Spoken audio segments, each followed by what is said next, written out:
السلام علیکم.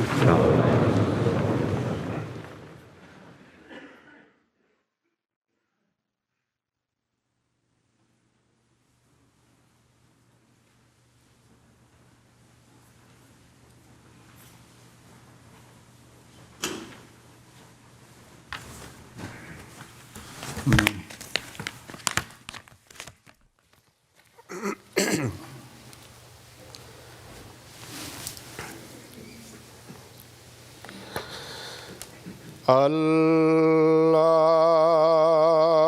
اکبر اللہ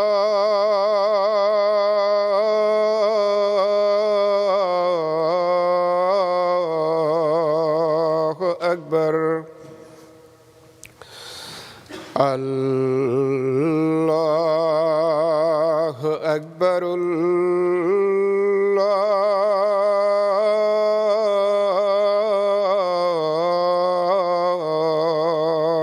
اکبر أشهد أن لا إله إلا الله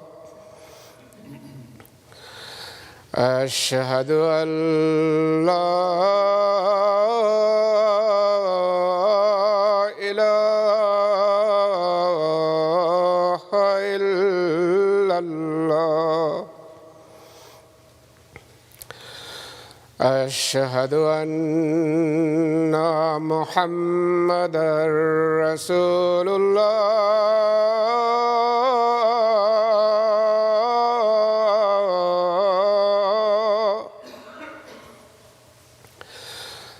أشهد أن محمدًا رسول الله حي على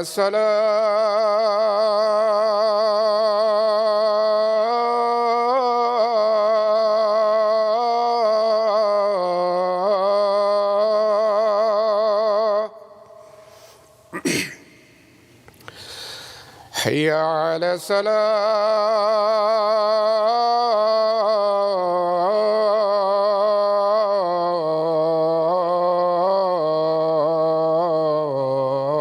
الصلاة حي على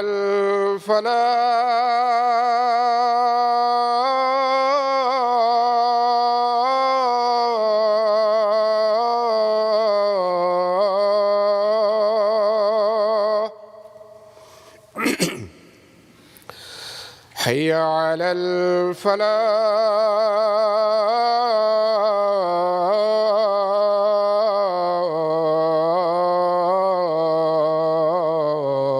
الفلاح الله أكبر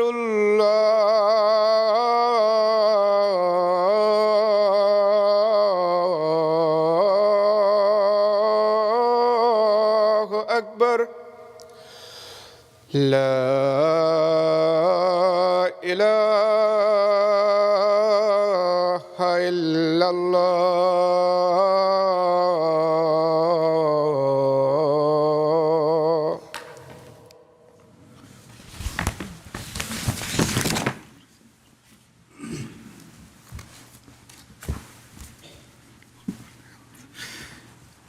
السلام علیکم ورحمۃ اللہ. أشهد أن لا إله إلا الله وحده لا شريك له وأشهد أن محمدًا عبده ورسوله أما بعد فأعوذ بالله من الشيطان الرجيم بسم الله الرحمن الرحيم الحمد لله رب العالمين الرحمن الرحيم مالك يوم الدين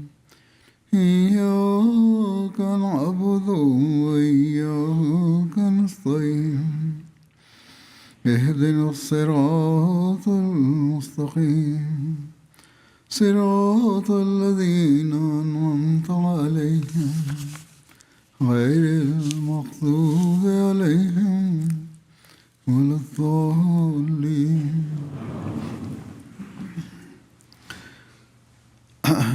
حضرت صلی اللہ علیہ وسلم کے حوالے سے توحید کا ذکر ہو رہا تھا، سیرت کے حوالے سے آپ کی. فتح مکہ کے وقت بتوں کو گرانے کی تفصیل گزشتہ خطبات میں بیان ہو چکی ہے. یہ سب کچھ آپ نے اللہ تعالیٰ کی توحید کے اعلان کے طور پر کیا تھا کہ جن بتوں کی تم عبادت کرتے ہو تو ان کا تو یہ حال ہے. چنانچہ ہم نے دیکھا مکہ کے ارد گرد مشرکین کے بڑے بڑے بت جیسے منات، عزا، سوا وغیرہ سب کو منہدم کر دیا گیا. اس حوالے سے اہل طائف کے بت لات کے بارے میں ایک روایت یوں ملتی ہے. اہل طائف نے اپنے بت لات کے بارے میں، جسے وہ ربا یعنی دیوی کہتے تھے، عرض کیا کہ 3 سال تک اسے توڑا نہ جائے. آپ صلی اللہ علیہ وسلم خدمت میں عرض کیا. رسول اللہ صلی اللہ علیہ وسلم کی غیرت توحید نے یہ مذاہنت قبول نہیں فرمائی. اہل طائف نے پھر عرض کیا کہ 1 سال تک ہی اسے نہ گرائیں. رسول اللہ صلی اللہ علیہ وسلم نے پھر بھی انکار کیا. انہوں نے کہا چلیں 1 ماہ تک اسے نہ گرانے کی اجازت دے دیں تاکہ لوگ اسلام میں داخل ہو جائیں اور بیوقوف لوگ اور عورتیں اس سے گرانے کی وجہ سے اسلام سے دور نہ ہوں. لیکن رسول اللہ صلی اللہ علیہ وسلم نے اس کی بھی رخصت نہیں دی اور حضرت ابو سفیان اور حضرت مغیرہ بن شعبہ کو بھجوا کر اس بت کو گروا دیا. آپ کی توحید کے لیے غیرت نے یہ گوارہ نہیں کیا کہ کسی صورت میں بھی یہ بت رہنے دیے جائیں جبکہ اب اسلامی حکومت قائم ہو چکی ہے. ابو الحیاج اسدی سے روایت ہے، وہ کہتے ہیں مجھے حضرت علی بن ابی طالب نے کہا کیا میں تمہیں اس کام یعنی مہم پر نہ بھیجوں جس پر مجھے رسول اللہ صلی اللہ علیہ وسلم نے بھیجا تھا کہ تم کوئی مورتی نہ چھوڑنا مگر اسے مٹا دینا اور نہ کوئی ابھری ہوئی قبر چھوڑنا مگر اسے برابر کر دینا. کیونکہ یہ توحید کی نفی کرنے والی چیزیں ہیں اور اسلامی حکومت میں اس کو کسی طرح بھی برداشت نہیں کیا جا سکتا. لیکن افسوس ہے کہ آج کل مسلمانوں کی ایک بڑی تعداد قبروں کے پوجنے اور سجدے کرنے اور خدا تعالیٰ سے مانگنے کے بجائے ان قبروں میں دفن بزرگوں سے مانگتے ہیں اور اس بارے میں انتہائی مبالغہ کرتے ہیں. اس میں کوئی شک نہیں کہ نبی پاک صلی اللہ علیہ وسلم نے توحید کے قیام کے لیے مشرکین مکہ جیسی ایک طاقتور قوم کا مقابلہ کیا اور آخر کارخانہ کعبہ کو 360 بتوں سے پاک کر دیا. لیکن اس کے ساتھ ساتھ آپ صلی اللہ علیہ وسلم نے اسلام قبول کرنے والوں کے دلوں میں بھی توحید قائم کرنے کے لیے ایک عظیم بابرکت جہاد فرمایا اور اپنی قوت قدسیہ کے طفیل توحید سے پیار کرنے والی ایک جماعت قائم فرما دی. آپ صلی اللہ علیہ وسلم نے اپنے صحابہ کی اتنے لطیف اور عمدہ انداز میں تربیت فرمائی کہ شرک کا شائبہ تک بھی کسی کی سوچ میں پیدا نہ ہونے پائے. اور اس کے لیے صحابہ کو اس بات سے بھی منع فرمایا کہ وہ نبی صلی اللہ علیہ وسلم کی تعریف میں مبالغہ کریں.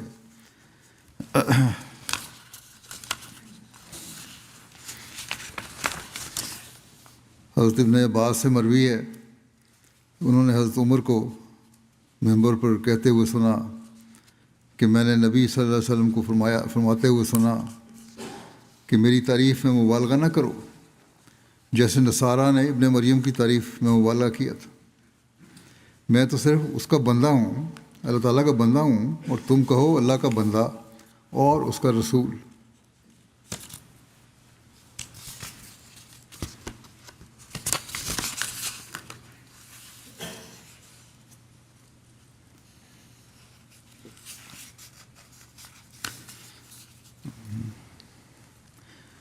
حضرت عبداللہ بن عمر سے مروی ہے کہ رسول اللہ صلی اللہ علیہ وسلم عمر بن خطاب سے آ ملے۔ وہ ایک قافلے میں جا رہے تھے، اپنے باپ کی قسم کھا رہے تھے۔ آپ صلی اللہ علیہ وسلم نے فرمایا، سنو، اللہ تمہیں منع فرماتا ہے کہ تم اپنے باپ دادوں کی قسمیں کھاؤ۔ جس نے قسم کھانی ہو تو اللہ کی قسم کھائے یا خاموش رہے۔ آپ کو برداشت نہیں تھا کہ اللہ تعالیٰ کی توحید کے مقابل پر ہلکا سا بھی کسی چیز کو رکھا جائے۔ توحید کا کلمہ پڑھنے والے کے مقام کے بارے میں ایک روایت میں یوں بیان ہوا ہے، عبید اللہ بن عدی بن خیار نے بیان کیا کہ حضرت مقداد بن عمر کندی نے اور بنو زہرہ کے حلیف نے وہ بنو زہرہ کے حلیف تھے یہ، اور ان لوگوں میں سے تھے جو رسول اللہ صلی اللہ علیہ وسلم کے ساتھ بدر میں شریک ہوئے۔ ان کو بتایا کہ انہوں نے رسول اللہ صلی اللہ علیہ وسلم سے عرض کیا کہ بتائیں، اگر کفار میں سے کسی شخص سے میرا مقابلہ ہو جائے اور ہم دونوں لڑ پڑیں اور وہ میرے دونوں ہاتھوں میں سے ایک ہاتھ پر تلوار کا وار کرے اور اسے کاٹ دے، پھر مجھ سے ایک درخت کی اوٹ میں ہو جائے، یعنی چھپ جائے، اور کہے میں اللہ کی خاطر مسلمان ہو گیا، یا رسول اللہ صلی اللہ علیہ وسلم، کیا اب میں اس کو مار ڈالوں جب اس نے کہہ دیا، کلمہ پڑھ لیا، اس کے بعد کہ اس نے ایسی بات کہی ہے؟ رسول اللہ صلی اللہ علیہ وسلم نے فرمایا، تم اسے قتل نہ کرو۔ حضرت مقداد نے کہا، یا رسول اللہ صلی اللہ علیہ وسلم، اس نے میرا ایک ہاتھ کاٹ ڈالا ہے، اور اس کو کاٹنے کے بعد پھر یہ کہا کہ رسول اللہ صلی اللہ علیہ وسلم، پھر یہ کہا لا الہ الا اللہ۔ تو رسول اللہ صلی اللہ علیہ وسلم نے فرمایا، اسے قتل نہ کرو، کیونکہ اگر تم نے اسے قتل کر دیا تو وہ تمہارے اس مقام پر ہو جائے گا جو تم کو اسے قتل کرنے سے پہلے حاصل تھا، اور تم اس کے مقام پر ہو جاؤ گے جو اس کو اس کلمے کے کہنے سے پہلے حاصل تھا، جس کو اس نے کہا تھا۔ بس چاہے اتنے صحابہ جو تھے پرانے، انہوں نے بھی اگر کوئی ایسی حرکت کی تو آنسر نے سخت برا منایا اس سے، لیکن آج کل کے علماء کا حال دیکھیں۔ پاکستان میں احمدیوں کو کلمہ پڑھنے کے باوجود جس ظلم کو نشانہ بنایا جاتا ہے، اس کی انتہا کوئی نہیں۔ ان ظلم کرنے والوں کا فیصلہ اس روایت میں حضرت صلی اللہ علیہ وسلم نے فرما دیا۔ بہرحال اب یہ لوگ جو ہیں جو ان شدت پسند مولویوں کے پیچھے چل رہے ہیں، ان کو غور کرنا چاہیے۔ پھر اس حوالے سے ایک روایت میں آتا ہے، حضرت اسامہ بن زید سے روایت ہے،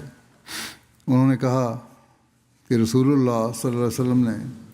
ہمیں ایک مہم پر بھیجا۔ صبح کے وقت ہم جوہینہ کے حرقات میں پہنچے۔ حرقات جوہینہ قبیلے کا علاقے میں ایک گاؤں کا نام تھا۔ وہاں ایک شخص کو میں نے جا لیا، اس نے کہا لا الہ الا اللہ، مگر میں نے اسے نیزہ مارا۔ پھر اس نے میرے دل میں خلش پیدا اس سے میرے دل میں خلش پیدا ہوئی، کیونکہ لا الہ الا اللہ کہا تھا اور میں نے پھر بھی اس کو مار دیا۔ تو میں نے اس کا ذکر نبی کریم صلی اللہ علیہ وسلم سے کیا، تو رسول اللہ صلی اللہ علیہ وسلم نے فرمایا، کیا اس نے لا الہ الا اللہ کہا اور تم نے اسے قتل کر دیا؟ میں نے عرض کیا، یا رسول اللہ، یہ تو اس نے ہتھیار کے ڈر سے کہا تھا۔ فرمایا، تم نے کیوں اس کا دل نہ چیرا تاکہ تم جان لیتے کہ اس نے یہ دل سے کہا تھا یا نہیں؟ آپ صلی اللہ علیہ وسلم میرے سامنے یہ بات دہراتے رہے، یہاں تک کہ میں نے خواہش کی کہ کاش میں نے اس دن ہی اسلام قبول کیا ہوتا۔ پھر ایک روایت میں آتا ہے، حضرت جابر سے روایت ہے کہ نبی صلی اللہ علیہ وسلم کے پاس ایک شخص آیا اور کہا، یا رسول اللہ صلی اللہ علیہ وسلم، جنت اور جہنم واجب کرنے والی دو چیزیں کون سی ہیں؟ آپ نے فرمایا، جو اس حال میں فوت ہوا کہ اللہ کا شریک کسی چیز کو نہیں بناتا تو وہ جنت میں داخل ہوگا، اور جو شخص فوت ہوا جب کہ وہ اللہ کا شریک بناتا تھا وہ آگ میں داخل ہوگا۔ محمود بن لبید بیان کرتے ہیں کہ رسول اللہ صلی اللہ علیہ وسلم نے فرمایا، مجھے تم پر سب سے زیادہ جس چیز کا خوف ہے وہ شرک اصغر ہے۔ صحابہ نے عرض کیا کہ اے اللہ کے رسول، شرک اصغر کیا چیز ہے، کیا ہے؟ آپ صلی اللہ علیہ وسلم نے فرمایا، ریا، دکھاوا۔ قیامت کے دن جو لوگوں کو ان کے اعمال کا بدلہ دیا جائے گا تو اللہ تعالیٰ ان سے فرمائے گا، جن لوگوں کے لیے تم دنیا میں دکھاوا کرتے تھے، جو تمہارے کام تھے دکھاوے کے، انہی کے پاس جاؤ اور دیکھو کیا تمہیں ان کے پاس کوئی بدلہ ملتا ہے۔ اب بخشش مانگنی ہے تو ان سے مانگو، پھر دیکھو کیا ملتا ہے تمہیں۔ بس لوگوں سے کوئی بھی مفاد اٹھانے کے لیے دکھاوے کا اظہار، خوشامد کرنا جو ہے، یہ اسی طرح ہے جس طرح اللہ تعالیٰ کے مقابلے پر کسی کو لانا، اور یہ شرک ہے جس کو اللہ تعالیٰ کو سخت ناپسند ہے۔ حضرت عبداللہ نے بیان کیا، جب یہ آیت نازل ہوئی کہ الذین آمنوا ولم یلبسوا ایمانہم بظلم، کہ جو لوگ ایمان لائے اور انہوں نے اپنے ایمان کو ظلم سے مخلوط نہیں کیا، تو رسول اللہ صلی اللہ علیہ وسلم کے صحابہ نے کہا، ہم میں سے کس نے ظلم نہیں کیا؟ ہم تو بہت سارے ہوں گے، ہمارے پتہ بھی نہیں لگتا ہمیں ظلم کر جاتے ہیں۔ تو اللہ عز و جل نے نازل فرمایا، ان الشرک لظلم عظیم، یعنی شرک یقیناً بہت بڑا ظلم ہے۔ یہ جواب پھر اللہ تعالیٰ کی طرف سے آ گیا کہ شرک جو ہے وہ بہت بڑا ظلم ہے۔ بس کسی بھی چیز پر اللہ تعالیٰ کے علاوہ انحصار شرک ہے۔ باریکی میں جا کر ہمیں دیکھنا چاہیے کہ کوئی شرک کا پہلو تو نہیں ہم میں، کیونکہ یہ بہت بڑا ظلم ہے۔ اس کی شرح میں بخاری میں ہماری جو چھپی ہوئی شاہ صاحب حضرت ولی اللہ شاہ صاحب نے شرح کی ہے، اس میں لکھا ہے کہ ان الشرک لظلم عظیم، ظلم کے معنی وضع و شے ہے، شے فی غیر موضع وضع و شے فی غیر موضع ہی، کہ کسی چیز کو بے محل رکھنا۔ ہر ایک قسم کی بد اخلاقی اور ناجائز باتیں ظلم کے مفہوم میں شامل ہیں۔ کفرن دون کفرن کے عنوان کے ماتحت شرک کو سب سے بڑا کفر قرار دیا گیا ہے، اور معمولی بد اخلاقی کو بھی کفر قرار دیا گیا ہے، معمولی بد اخلاقی کو بھی کفر قرار دیا گیا ہے۔ یہ ہے باریکی اس کی۔ پھر اس کے بعد ظلم دون ظلم کے عنوان کے تحت شرک کو سب سے بڑھ کر ظلم قرار دے کر بتلایا کہ وہ کیوں گناہ عظیم ہے، اس لیے کہ اس میں اللہ تعالیٰ کی صفات خاصہ، الوہیت دوسروں کی طرف منسوب کر دیے جاتے ہیں۔ صفات خاصہ الوہیت دوسروں کی طرف منسوب کر دیے جاتے ہیں۔ عبادت یعنی محبت و اطاعت جو دراصل اللہ تعالیٰ کا حق ہے، اس میں غیروں کو شریک بنا لیا جاتا ہے۔ انسان جو اس کا بندہ تھا اور اس کی مرضی پوری کرنے کے لیے آیا تھا، اپنے نفس کا یا اپنے جیسے انسان کا یا ادنا ہستیوں کا بندہ بن کر اپنے آپ کو اس مقام سے بہت نیچے گرا دیتا ہے جس پر کھڑا ہونے کے لیے اسے پیدا کیا گیا۔ حقوق العباد میں ناجائز تصرف جس کا تو ظلم ہے، یہ بھی ظلم ہے۔ حقوق اللہ میں ناجائز تصرف اس سے بدرجہ بڑھ کر ظلم ہے۔ حقوق العباد میں جو ظلم ہے وہ تو ہے، لیکن اللہ کے حقوق جو ہیں اس میں ادائیگی میں کو نہ صحیح طرح ادا کرنا، یہ بھی ظلم ہے۔ یہ ظلم کا مفہوم ہے جو شرک میں پورے طور پر پایا جاتا ہے۔ شرک دراصل انسان کے غایہ کمالیہ کو برباد کرنے والا ہے۔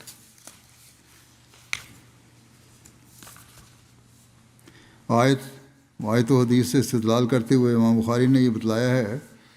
کہ ایمان کامل وہ ہے جو شرک کی ملونی سے بکلی پاک ہو۔ اولئک لہم الامن وہم مہتدون۔ کامل ایمان اور ہدایت ایسے ہی لوگوں کا حصہ ہے جن کے ایمان میں کسی قسم کے شرک اور ظلم کی ملونی نہ ہو۔ ایمان اس وقت تک مکمل نہیں جب تک کہ ایک طرف اعمال صالحہ اس کے ساتھ نہیں اور دوسری طرف وہ ہر قسم کے ظلم سے خالی نہیں، کیونکہ شرک اور گناہ اور ہر قسم کا کفر اس کو ناقص کرتا رہتا ہے۔ بس یہ توحید پر قائم ہونے اور شرک سے پاک ہونے کا معیار ہے جو آن حضرت صلی اللہ علیہ وسلم نے ہمیں بتایا۔ ابو ہریرہ نے بیان کیا کہ رسول اللہ صلی اللہ علیہ وسلم نے فرمایا، اللہ تعالیٰ فرماتا ہے ابن آدم نے مجھے جھٹلایا اور اس کے لیے مناسب نہیں تھا، اور اس نے مجھے گالی دی اور اس کے لیے مناسب نہیں تھا، اور جو اس کا مجھے جھٹلانا ہے تو اس کا یہ کہنا ہے کہ میں اس کو ہرگز دوبارہ پیدا نہیں کروں گا۔ دوبارہ یعنی اگلے جہان کے بعد جو ہے یہ اس کا انکار کر رہا ہے تو یہ اللہ کو جھٹلانا ہے، جس طرح کہ میں نے اس کو پہلی دفعہ پیدا کیا تھا۔ اور جو اس کا مجھے گالی دینا ہے تو اس کا یہ کہنا ہے کہ اس نے ایک بیٹا بنا لیا ہے، حالانکہ میں بے نیاز ہوں۔ میں نے نہ جانا اور نہ جانا گیا، اور نہ ہی کوئی میرا ہمسر ہے، نہ اس نے کسی کو جنا ہے اور نہ وہ جنا گیا ہے، اور اس کی صفات میں اس کا کوئی بھی شریک کار نہیں۔ اس سورہ اخلاص کی یہ وضاحت کرتے ایک جگہ حضرت مسیح علیہ الصلوۃ والسلام فرماتے ہیں کہ اللہ تعالیٰ فرماتا ہے کہ اللہ الصمد، اللہ وہ ہستی ہے جس کے سب محتاج ہیں اور وہ کسی کا محتاج نہیں۔ آپ فرماتے ہیں اس عقل عبارت کو، یہ جو چھوٹی سی عبارت ہے جو بقدر ایک سطر بھی نہیں، دیکھنا چاہیے کس لطافت اور عمدگی سے ہر ایک قسم کی شراکت سے وجود حضرت باری کا منزہ ہونا بیان فرمایا ہے۔ اللہ تعالیٰ کو ہر قسم کے شرکوں سے پاک کر دیا۔ اس کی تفصیل یہ ہے کہ شرکت ادروِ حصر عقلی 4 قسم پر ہے۔ عقل کے لحاظ سے دیکھیں تو 4 قسم کی باتوں پر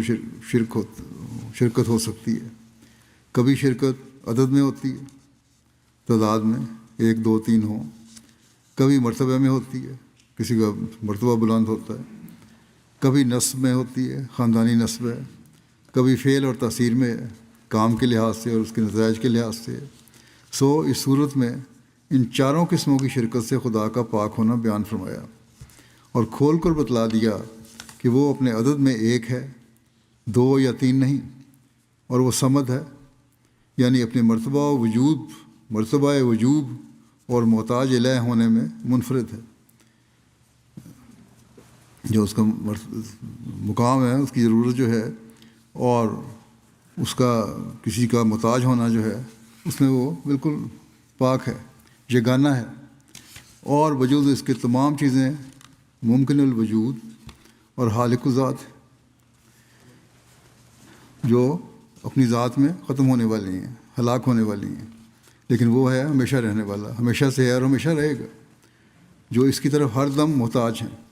تمام دنیا کی چیزیں جو فانی ہیں وہ اسی کی محتاج ہیں، اور وہ لم یلد ہے، یعنی اس کا کوئی بیٹا نہیں تا بوجہ بیٹا ہونے کے اس کا شریک ٹھہر جائے، اور وہ لم یولد ہے، یعنی اس کا کوئی باپ نہیں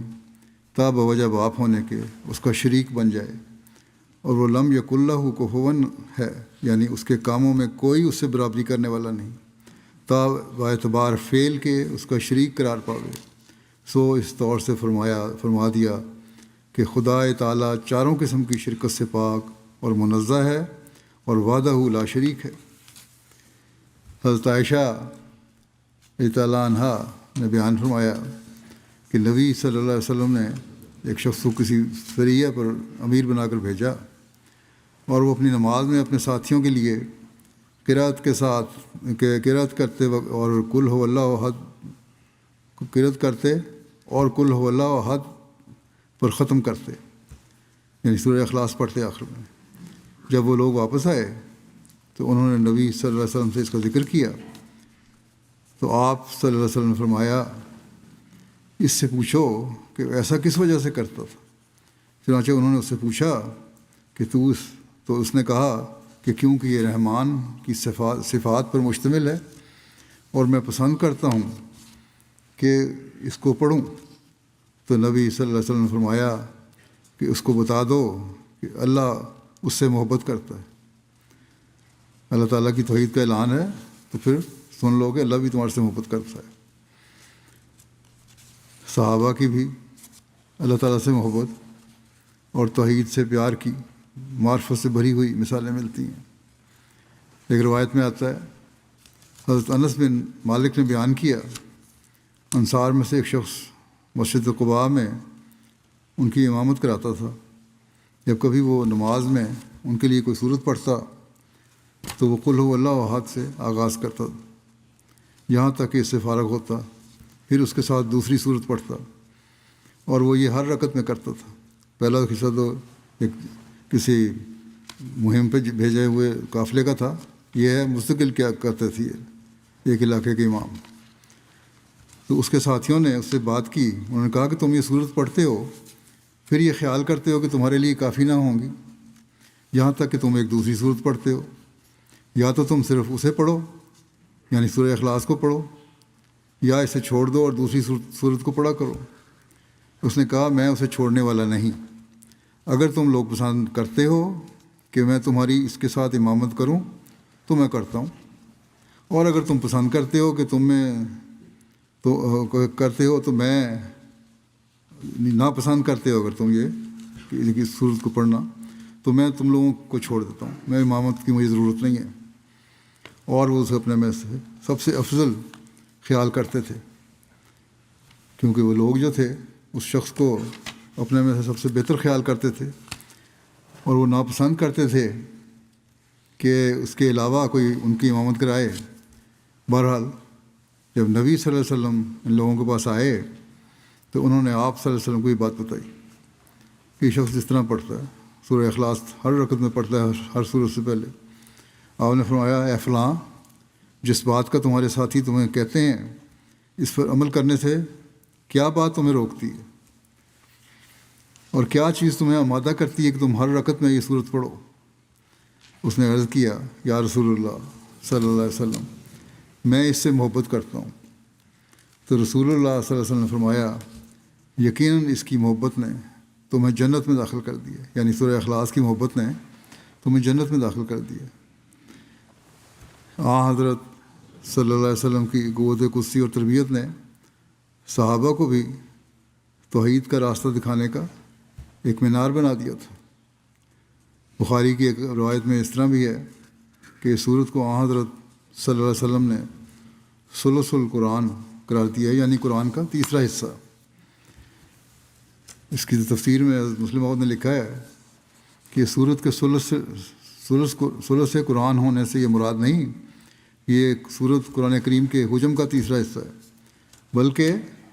صرف یہ مراد ہے کہ اس کا مضمون خاص اہمیت رکھتا ہے۔ قرآن کریم اور احادیث کو پڑھنے سے معلوم ہوتا ہے کہ آخری زمانے میں دو بڑے فتنے پیدا ہونے والے تھے، ایک دجالی فتنہ اور دوسرا یاجوج ماجوج کا فتنہ، اور ان دونوں فتنوں نے یکے بعد دیگرے اسلام کے ساتھ ٹکر لینی تھی۔ ایک فتنہ خدا واحد کی بجائے تین خداؤں کا عقیدہ لیے ہوئے ہے، یعنی خدا باپ، خدا بیٹا، خدا روح القدس، اور دوسرا فتنہ دہریت کا ہے، یعنی وہ سرے سے خدا کا منکر ہے۔ قرآن کریم نے ان ہر دو فتنوں کے عقائد کی تردید کی ہے اور صحیح عقائد کو بیان فرمایا ہے۔ قرآن کریم خدا باپ کی تعریف سے بھرا ہوا ہے، اور اسی طرح سے خدا باپ کے رب ہونے اور ایک ہونے کی تائید کرتا ہے، یعنی خدا واحد اللہ تعالیٰ کی تعریف ہے اور وہ ایک ہے، اسی کی تائید کرتا ہے قرآن کریم. اور خدا روح القدس اور خدا بیٹے کی نفی پورے زور سے کرتا ہے. اللہ تعالیٰ اس سے انکار کرتا ہے کہ خدا کسی اور کو دو خدا دوسرے بھی ہیں. گویا قرآن کریم نے خدا باپ کی خدائی کو قائم کیا ہے اور خدا بیٹے اور خدا روح القدس کی تردید کی ہے. اس لیے یہ صاف بات ہے کہ چونکہ خدا باپ کی تائید قرآن کریم کا تیسرا حصہ ہے، اس لیے سورہ اخلاص بھی قرآن کریم کا تیسرا حصہ ہے. در حقیقت قرآن کریم کا کام توحید کو ثابت کرنا اور غلط عقائد کو مٹانا ہے. بس جب اس صورت نے نہایت جامع معنی الفاظ کے ساتھ مختصر طور پر وہ مضمون ادا کر دیا جس سے غلط عقائد کا ابطال ہوتا ہے،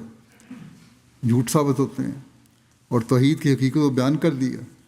تو یہ صورت ثلث قرآن کیا بلکہ سارے قرآن کے برابر ہوگی. بس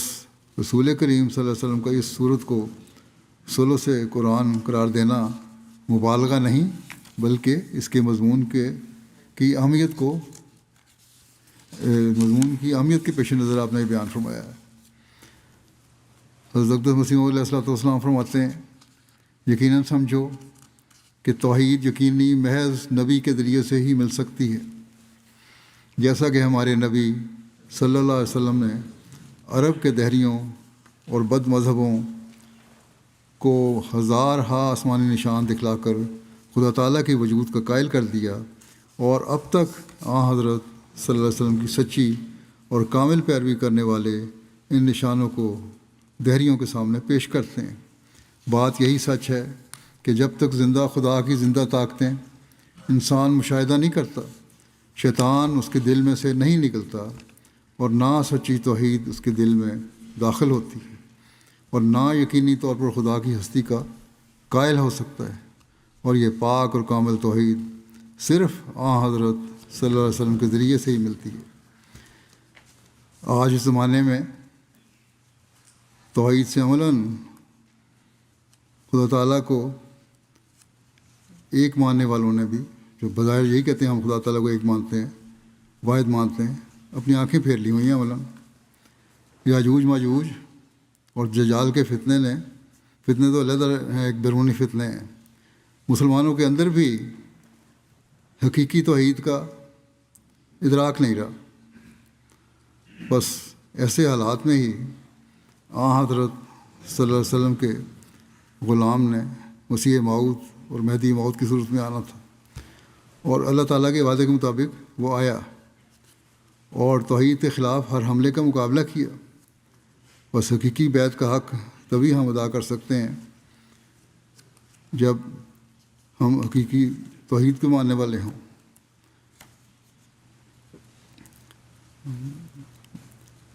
اپنی جماعت کا جب آپ نے قیام فرمایا 23 مارچ کو، یہ مہینہ مارچ کا مہینہ اس میں سے گزر رہے ہیں ہم نے، اور 23 مارچ کی مناسبت سے یوم مسیح موعود کے جلسے بھی ہم کرتے ہیں. وہ اس لیے کرتے ہیں کہ حضرت صلی اللہ علیہ وسلم کے غلام کو اللہ تعالیٰ نے جو اپنے وعدے کے مطابق بھیجا ہے تو توحید کے قیام کے لیے بھیجا ہے. بس جب آپ نے جماعت قائم فرمائی تو اس کی بیعت میں آ کر ہم نے یہ عہد کیا ہے کہ ہم بھی ہمیشہ توحید پر قائم رہیں گے،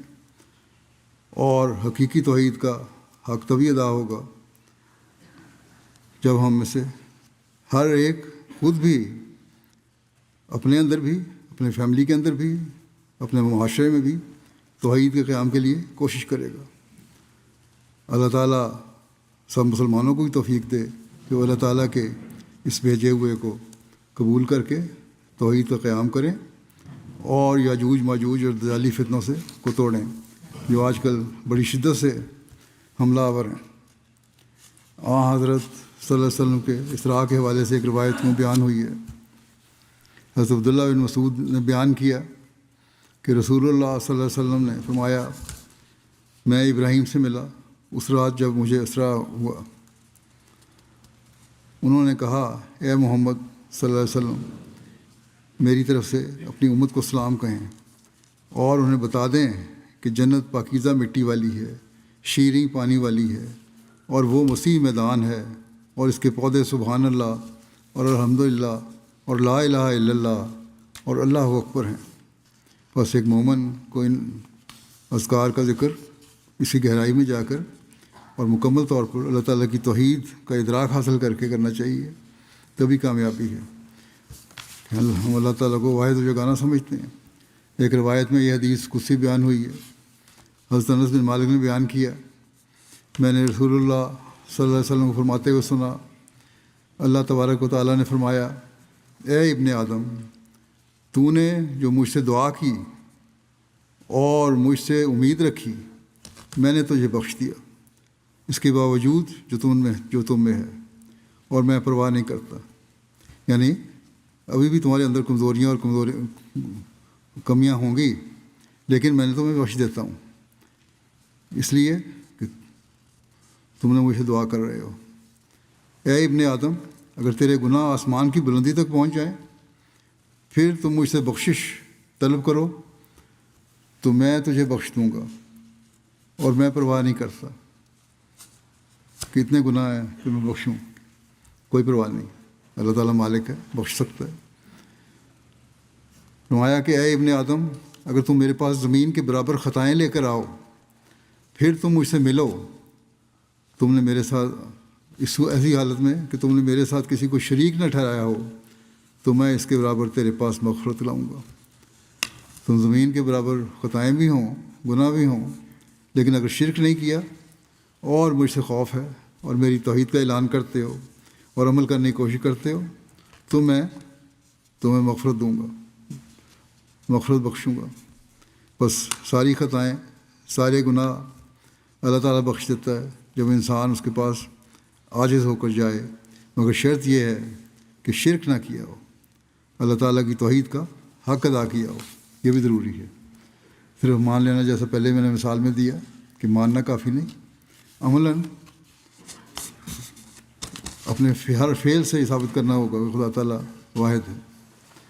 اسی طرح توحید کے اعلیٰ مقام کے بارے میں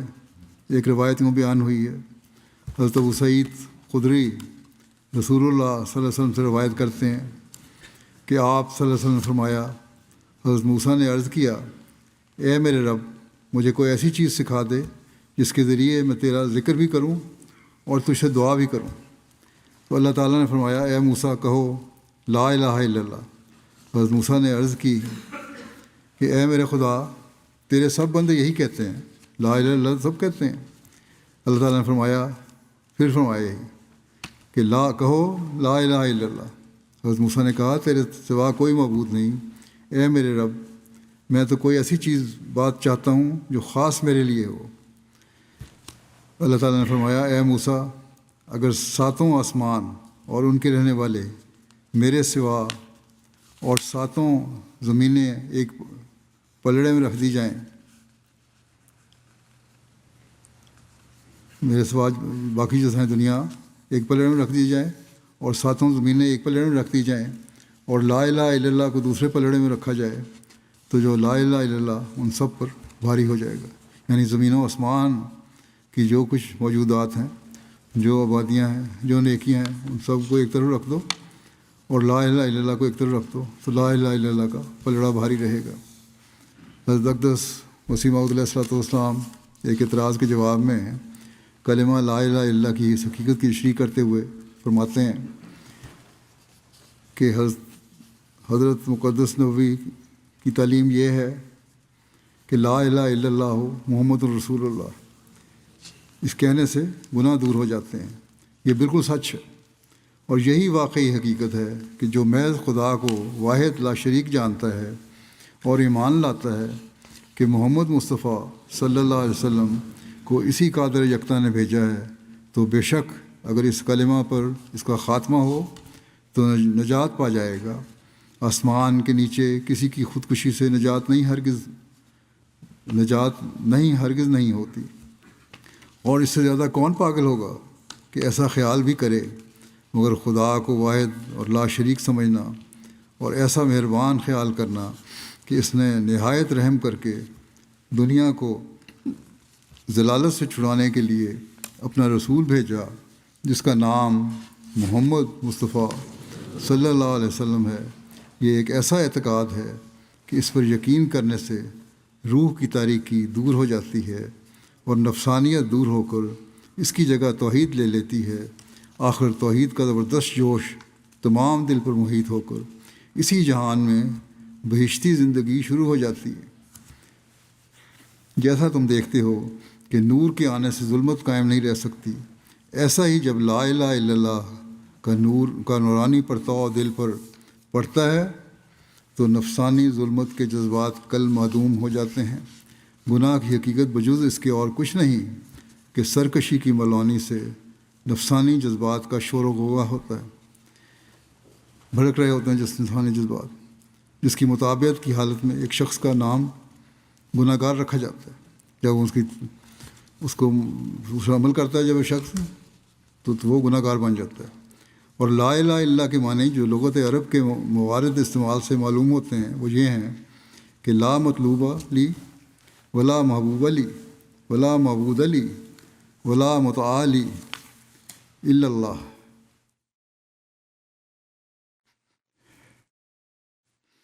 یعنی بجوز اللہ کے اور کوئی میرا مطلوب نہیں اور محبوب نہیں اور معبود نہیں اور مطاع نہیں۔ اس کے پیچھے میں چلوں، اب ظاہر ہے کہ یہ معنی گناہ کی حقیقت اور گناہ کے اصل منبع سے بالکل مخالف پڑے ہیں۔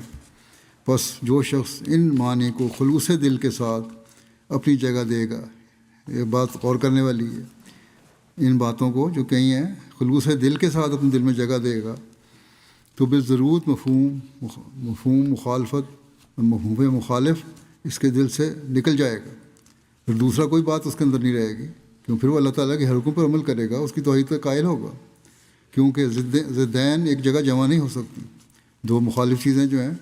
وہ جمع نہیں ہوتی، اور جب نفسانی جذبات نکل گئے تو یہی وہ حالت ہے جس کو سچی پاکیزگی اور حقیقی راست بازی کہتے ہیں، اور خدا کے بھیجے ہوئے پر ایمان لانا جو دوسرے جزو کلمہ کا مفہوم ہے۔ اس کی ضرورت یہ ہے کہ تا خدا کے کلام پر بھی ایمان حاصل ہو جائے، کیونکہ جو شخص یہ اقرار کرتا ہے کہ میں خدا کا فرمانبردار بننا چاہتا ہوں، اس کے لیے ضروری ہے کہ اس کے فرمانوں پر ایمان بھی لاوے، اور فرمان پر ایمان لانا بجوز اس کے ممکن نہیں کہ اس پر ایمان لاوے جس کے ذریعے سے دنیا میں فرمان آیا ہے، یعنی جس کے ذریعے اللہ تعالیٰ نے ہمیں پیغام بھیجا ہے اس پر ایمان لانا بھی ضروری ہے۔ بس یہ حقیقت کلمہ کی ہے۔ حضرت ابو موسیٰ اشعری بیان کرتے ہیں کہ نبی کریم صلی اللہ علیہ وسلم نے ایک دن ہم سے خطاب فرمایا کہ شرک سے بچو، یہ چونٹی کے نقشے پا سے بھی باریک تر ہے، یعنی چونٹی کا یہ پاؤں ہے اس سے بھی باریک ہے یہ شرک۔ تو کہنے والے نے آپ کو صلی اللہ علیہ وسلم کو کہا کہ اے اللہ کے رسول، ہم اس سے کیسے بچیں جبکہ وہ چونٹی کے نقشے پا سے بھی باریک تر ہے؟ آپ نے فرمایا تم یہ دعا کہو، اللہم انا نعوذ بکا من ان نشرک بکا شیئا نعلمہ ونستغفرک لما لا نعلم۔ اے اللہ، ہم تیری پناہ میں آتے ہیں اس بات سے کہ تیرے ساتھ جانتے بوجھتے ہوئے کسی کو شریک ٹھہرائیں، اور لا علمی میں بھی ایسا کرنے سے ہم تجھ سے بخشش کی طلبگار ہیں، ہمیشہ مانگتے رہو۔ حضرت عبد الرحمن بن ابزہ بیان کرتے ہیں کہ نبی صلی اللہ علیہ وسلم نے فرمایا کہ یہ صبح اٹھتے تو یہ دعا کرتے تھے، اصبحنا علی فطرت الاسلام و علی کلمۃ الاخلاص و علی دین نبینا محمد صلی اللہ علیہ وسلم و علی ملت ابینا ابراہیم حنیفا مسلما وما کان من المشرکین۔ ہم نے اسلام کی فطرت اور کلمہ اخلاص توحید پر اور اپنے نبی محمد صلی اللہ علیہ وسلم کے دین اور اپنے باپ ابراہیم کی ملت پر جو مواحد مسلمان تھے اور مشرکوں میں سے نہ تھے صبح اٹھ کے یہ یاد کرو، پہلے ہمیشہ اللہ تعالیٰ کو یاد کرو۔ حضرت عبداللہ بن مسعود بیان کرتے ہیں کہ جب شام ہوتی تو رسول اللہ صلی اللہ علیہ وسلم یہ دعا کرتے، امسینا و امسیل ملکو للہ والحمد للہ لا الہ الا اللہ وحدہ لا شریک لہ۔ ہم نے اور سارے جہان نے اللہ کی خاطر شام کی، اور تمام تعریف اللہ کے لیے ہے۔ اللہ کے سوا کوئی معبود نہیں، وہ ایک ہے، اس کا کوئی شریک نہیں۔ عبداللہ بن بریدہ اسلمی اپنے والد سے روایت کرتے ہیں کہ انہوں نے بیان کیا کہ نبی صلی اللہ علیہ وسلم نے ایک شخص کو سنا، وہ دعا کر رہا تھا اور وہ کہہ رہا تھا کہ اے اللہ، میں تجھ سے مانگتا ہوں اس بات کے ذریعے کہ میں گواہی دیتا ہوں کہ تو ہی اللہ ہے، تیرے سوا کوئی عبادت کے لائق نہیں، تو احد ہے، بے احتیاج ہے، جس نے نہ کوئی جنا اور نہ وہ جنا گیا، اور کوئی اس کا ہمسر نہیں۔ وہ کہتے ہیں آپ صلی اللہ علیہ وسلم نے سن کے فرمایا، اس کی قسم جس کے ہاتھ میں میری جان ہے، اس نے اللہ سے اس کے اسم اعظم کے ذریعے مانگا، وہ جس کے ذریعے جب دعا کی جائے وہ قبول کرتا ہے، اور جب اس کے ذریعے مانگا جائے وہ دیتا ہے۔ حضرت اسماء بنت امیس سے روایت ہے کہ رسول اللہ صلی اللہ علیہ وسلم نے فرمایا، صلی اللہ علیہ وسلم نے مجھ سے فرمایا کہ کیا میں تجھ کو ایسا کلمات نہ سکھاؤں جن کو تو سختی اور مصیبت کے وقت پڑھا کرے؟ وہ کلمات یہ ہیں، اللہ اللہ ربی لا اشرک بہ شیئا، اللہ اللہ میرے رب ہے، میں اس کے ساتھ کسی کو شریک نہیں ٹھہراتا۔ مشکلات میں لوگ پوچھتے ہیں کیا پڑھیں، یہ بھی ایک دعا ہے ان میں سے۔ ایک روایت میں آتا ہے، حضرت ابن عباس رضی اللہ عنہما بیان کرتے ہیں کہ نبی صلی اللہ علیہ وسلم گھبراہٹ کے وقت کیوں دعا کرتے تھے، لا الہ الا اللہ، لا الہ الا اللہ عظیم الحلیم، لا الہ الا اللہ رب السماوات والارض و رب العرش العظیم۔ اس اللہ کے سوا کوئی معبود نہیں جو بہت بڑا اور بہت ہی بردبار ہے، کوئی معبود نہیں مگر اللہ جو آسمانوں اور زمین کا رب ہے اور عرش عظیم کا رب ہے۔ کہ اس باریکی سے آپ صلی اللہ علیہ وسلم توحید کے قیام کی تلقین فرمایا کرتے تھے۔ ایک روایت میں آتا ہے، ابو رمسا رضی اللہ عنہ سے مروی ہے کہ میرے والد نے رسول اللہ صلی اللہ علیہ وسلم سے عرض کیا کہ مجھے آپ اپنی وہ چیز دکھائیں جو آپ کی پشت پر ہے، یعنی مہر نبوت، کیونکہ میں طبیب ہوں۔ آپ نے فرمایا، طبیب تو اللہ ہے، بلکہ تو رفیق ہے، مریض کو تسکین اور دلاسا دیتا ہے۔ طبیب تو وہی ہے جس نے اسے پیدا کیا ہے، وہی اس کو شفا دینے والا ہے۔ حضرت عبادہ بن صامت رضی اللہ عنہ کہتے ہیں کہ رسول اللہ صلی اللہ علیہ وسلم نے فرمایا، جس نے کہا میں گواہی دیتا ہوں کہ اللہ کے سوا کوئی معبود نہیں، وہ ایک ہے، اس کا کوئی شریک نہیں، اور محمد صلی اللہ علیہ وسلم اس کے بندے اور اس کے رسول ہیں، اور یہ کہ عیسیٰ اللہ کا بندہ اور اس کی بندی کا بیٹا ہے، اور اس کا کلمہ ہے جو اس نے مریم کی طرف القاء کیا، اور اس کی طرف سے ایک روح ہے،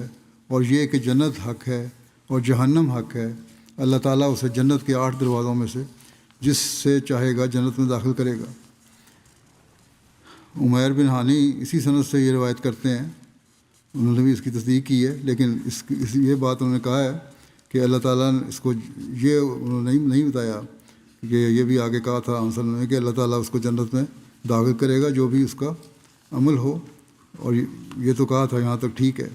لیکن یہ نہیں کہا تھا کہ جنت کے 8 دروازوں میں سے جس سے چاہے سابل گرے، یہ دوسری روایت میں اس کا 8 دروازوں کا حوالہ نہیں ہے۔ حضرت ابن عمر سے روایت ہے کہ نبی صلی اللہ علیہ وسلم نے فرمایا، اسلام کی بنیاد 5 باتوں پر ہے، یہ کہ اللہ کی عبادت کی جائے اور اس کے سوا ہر دوسرے کے معبود ہونے کا انکار کیا جائے، اور نماز کا قیام اور زکوٰۃ کی ادائیگی اور بیت اللہ کا حج اور رمضان کے روزے رکھنا۔ حضرت یسیرہ سے جو مہاجر خواتین میں سے تھیں روایت ہے کہ رسول اللہ صلی اللہ علیہ وسلم نے فرمایا، تم عورتوں پر لازم ہے کہ تسبیح، تحلیل اور تقدیس کیا کرو اور غفلت نہ کرو کہ اس کے نتیجے میں توحید کو بھول جاؤ، اور اللہ اور انگلیوں پر گنتی کیا کرو، کیونکہ بے شک انگلیاں قیامت کے دن پوچھی جانے والی ہیں، اور جن سے بولنے کا کہا جائے گا، یعنی کہ گن کر بھی ذکر الہی اور کیا کرو، اللہ کی تقدیس بیان کرو، اللہ کی وحدانیت بیان کرو، اس کی تسبیح کرو۔ بس حضرت صلی اللہ علیہ وسلم نے کسی موقع پر، کسی مجلس میں، کسی طبقہ میں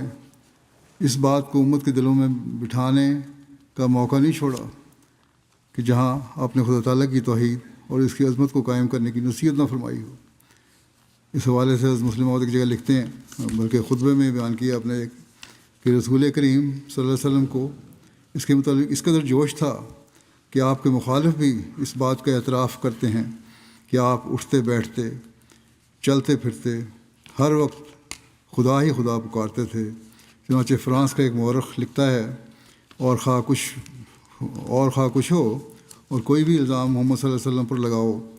وہ یہ کہتا ہے، لیکن مجھے تو، لکھنے والا لکھتا ہے مورخ، کہ لیکن مجھے تو ایک بات ایسی اس میں نظر آتی ہے، یعنی آن رسول صلی اللہ علیہ وسلم میں، کہ جب سے دنیا قائم ہوئی ہے تب سے کسی شخص میں دیکھی نہیں گئی۔ یہ ایسی بات ہے جو میں نے کسی شخص میں نہیں دیکھی، اور وہ یہ ہے کہ جس وقت سے اس نے نبوت کا اعلان کیا ہے، یعنی آن صلی اللہ علیہ وسلم نے جب سے نبوت کا اعلان کیا ہے، یہ مورخ لکھ رہا ہے، اس وقت سے لے کر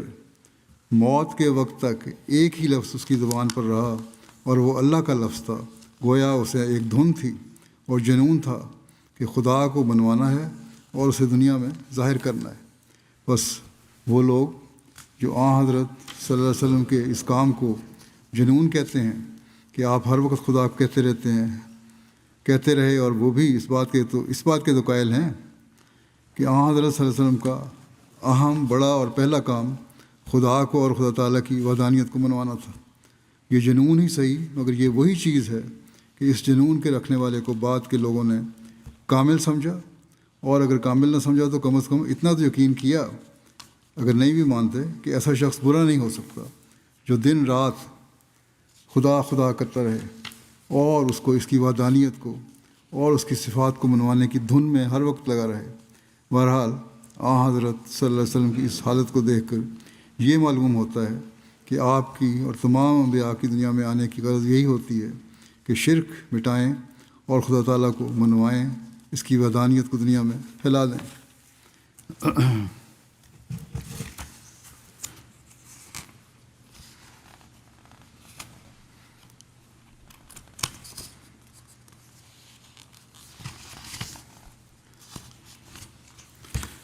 مسلم موعود ایک جگہ یہ بھی لکھا ہے کہ یہ خیال رکھنا چاہیے کہ رسول کریم صلی اللہ علیہ وسلم کی شان خواہ کتنی بلند ہو اور آپ سے ہمیں خواہ کتنی محبت ہو، خود میں بیان کیا تھا آپ نے کہ اللہ تعالیٰ کی شان بہرحال آپ کی شان سے بہت بالا ہے۔ خدا تعالیٰ ازلی ابدی ہے، اور محمد رسول اللہ صلی اللہ علیہ وسلم آپ کے فیضانوں میں سے ایک بہت بڑا فیضان ہیں، اور یہ آپ کی ذات سے دشمنی ہوگی کہ ہم آپ کو کوئی ایسا مقام دے دیں جس کے دینے سے خدا تعالیٰ کا مقام چھنتا ہو، کیونکہ حضرت صلی اللہ علیہ وسلم خود بھی کبھی یہ پسند نہیں کرتے تھے، جیسے پہلے میں حدیثوں میں بیان کیا کہ آپ کو خدا تعالیٰ سے بڑھ کر مقام دیا جائے، اور آپ کا ہر عمل اس بات کی کافی دلیل ہے، اور جو بھی بڑے بڑے کاموں کی آپ کو توفیق ملی وہ بڑی زبردست قوتوں والے کام تھے جو کسی انسان کے بس میں نہیں تھی، بس اللہ تعالیٰ کی طاقت سے ہی ہو سکتی تھی، جو مضبوط سے مضبوط انسان بھی نہیں کر سکتا ایسے کام۔ اور لیکن جب جانکنی کی حالت تھی آپ کی، بہت زیادہ تکلیف ہوتی ہے اس وقت میں۔ حضرت عائشہ فرماتی ہیں کہ میں پہلے سمجھا کرتی تھی کہ جسے جانکنی کی تکلیف زیادہ ہو وہ اچھا آدمی نہیں ہوتا، یعنی مرتے وقت آدمی بے چین ہو وہ اچھا نہیں ہوتا، مگر جب میں نے حضرت صلی اللہ علیہ وسلم کو دیکھا تو اپنی رائے بدلنی پڑی۔ اس انتہائی تکلیف کے وقت بھی آپ کو اللہ تعالیٰ کے مقام کا اتنا خیال تھا کہ آپ چونکہ جانتے تھے کہ میرے اتباع کو مجھ سے اتنا عشق ہے، میرے ماننے والوں کو مجھ سے اتنا عشق ہے کہ ممکن ہے کہ میرے مرتبہ کے متعلق خلف سے کام لیں، مغالطہ کریں، اس لیے اس تکلیف کے وقت میں بار بار آپ کے منہ سے یہ الفاظ نکلتے تھے کہ خدا تعالیٰ یہود و نصارہ پر لعنت کرے کہ انہوں نے اپنے انبیاء کی قبروں کو مساجد بنا لیا۔ آپ بار بار یہی فرماتے تھے۔ گویا قوم کو آخری نصیحت اور آخری سبق جو آپ نے دیا وہ یہی تھا کہ مشرکانہ مقام نہ دینا مجھے، اور اگر تم نے یہ کیا تو یہ نہ سمجھنا کہ میں اس سے خوش ہوں گا، بلکہ میری روح ایسا کرنے والوں پر لعنت کرے گی۔ بس خواہ رسول کریم صلی اللہ علیہ وسلم ہی ہوں آپ کی طرف ایسا مقام منسوب کرنا جو اللہ تعالیٰ کے درجے کی تنقیص کا موجب ہو آپ کے لیے خوشی کا موجب نہیں، بلکہ ایسا کرنے والے پر آپ کی لعنت ہوتی ہے، اور موت کے وقت کی لعنت ہو بہت خطرناک ہوتی ہے۔ جو لوگ مذہب کے پیرو نہیں ہوتے، سچے مذہب کے، مثلا ہندو ہیں، اور وہ بھی موت کے وقت کی بد دعا سے بڑا ڈرتے ہیں۔ ماں باپ فوت ہوتے ہیں تو ان کی بد دعاؤں سے بھی لوگ ڈرتے ہیں۔ تو لیکن جب خدا کا رسول فوت ایسی حالت میں یہ کہے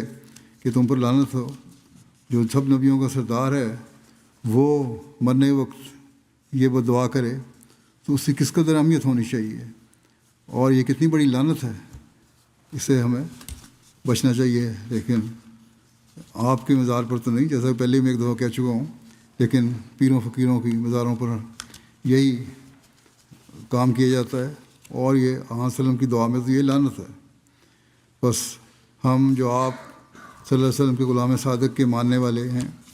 اس بات کا ہمیں خیال رکھنا چاہیے کہ ہم توحید کی حقیقت کا ادراک پیدا کر کے حضرت صلی اللہ علیہ وسلم کے توحید کے قیام کے لیے درد کو سمجھ کر اس کے لیے پوری کوشش کر کے حقیقی معاہد بنیں۔ اللہ تعالیٰ ہمیں اس کی توفیق عطا فرمائے۔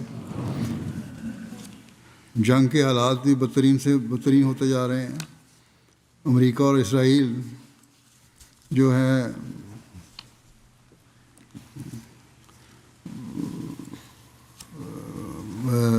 تو اس کوشش میں ہے کہ ان کی اجارہ داری ساری دنیا میں اور خاص طور پر مسلم دنیا میں قائم ہو جائے۔ جس طرح کہ اسرائیل کے صدر نے فلسطین پہ جنگ شروع ہوئی ہے، حملہ کیا تھا پہلی دفعہ، اس وقت کہا تھا کہ اب اس علاقے کا بلکہ عرب ملکوں کا بھی نقشہ بدلا جائے گا۔ تو یہ نقشہ بدلنے کی کوششیں ہیں، اور مسلمان دنیا کو بھی سمجھ آ جائے کہ کس طرف یہ لوگ جا رہے ہیں، اور ان کا ایک ہونا بہت ضروری ہے۔ پاکستان سنا ہے ایران اور ان ملکوں کی صلح کی کوشش کر رہا ہے امریکہ کے ساتھ، کیونکہ نقصان بیچ میں عرب ملکوں کو بھی ہو رہا ہے، تو پاکستان اس لحاظ سے کوشش کر رہا ہے۔ اس پر بھی ایران کے بعض حلقوں کو بزنی ہو گئی ہے کہ یہ بھی غلط ہے، اور انہوں نے بلکہ یہاں تک الزام لگا دیا کہ ایران کے بعض حلقوں میں، ایران میں کہا جانے لگا ہے پڑھے لکھے لوگوں میں یا جو تجزیہ نگاروں میں، کہ ایران کی زراعت کے ساتھ پاکستان اپنے علاقے میں امریکی فوجوں کی تربیت کر رہا ہے، مدد دے رہا ہے، یا ایسے لوگوں کی مدد کر رہا ہے جو ایران کے خلاف جنگ کریں۔ بہرحال یہ بالکل غلط بات ہے، پاکستان نے اس کی نفی کی ہے۔ دشمن ان حالات سے فائدہ اٹھا کر بے چینی پیدا کرنا چاہتا ہے تاکہ مسلمان ملک کبھی ایک دوسرے کے مددگار نہ بن سکیں۔ اس لیے بہت دعاؤں کی ضرورت ہے۔ اللہ تعالیٰ ہمیں دعائیں اس لحاظ سے بھی دعائیں کرنے کی توفیق عطا فرمائے، اور اسلامی ملکوں کو وحدت کی لڑی میں رونے کی بھی توفیق عطا فرمائے۔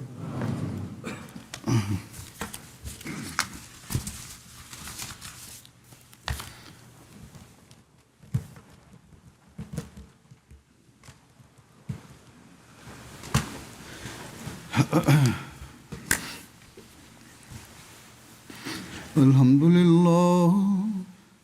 لله نحمده ونستعينه ونستغفره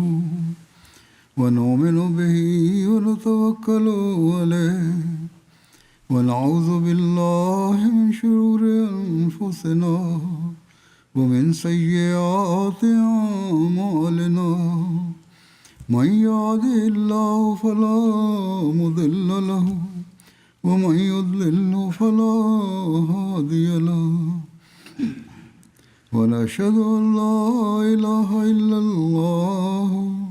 ونشهد أن محمدا عبده ورسوله عباد الله رحمكم الله إن الله يأمر بالعدل والإحسان وإيتاء ذي القربى وينهى عن الفحشاء والمنكر والبغي يعظكم لعلكم تذكرون اذکروا اللہ یذکرکم وادعوہ یستجب لکم ولذکر اللہ اکبر.